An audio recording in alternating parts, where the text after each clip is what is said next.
Party ఫిరాయింపులకు సంబంధించి BRS party నుండి గెలిచి పార్టీ ఫిరాయించి కాంగ్రెస్లో చేరడానికి వెళ్ళిన ప్రజాద్రోహులను వెంటనే విచారణ చేయాలని 4 వారాల్లోగా నిర్ణయం తీసుకోవాలని చెప్పి స్పీకర్ గారికి ఇచ్చిన ఆదేశాన్ని మేము స్వాగతిస్తూ ఉన్నాం. తప్పకుండా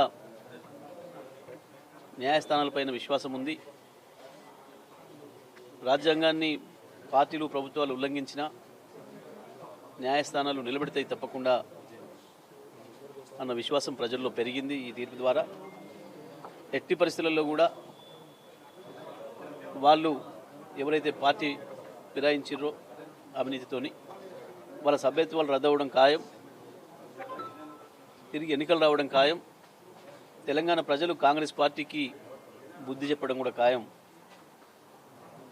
ఈ ప్రభుత్వం చేస్తున్న ప్రజా వ్యతిరేక చర్యలకు నిరసనగా ప్రజలు తమ తీర్పును చెప్పే అవకాశం కూడా తొందరలోనే వస్తుంది.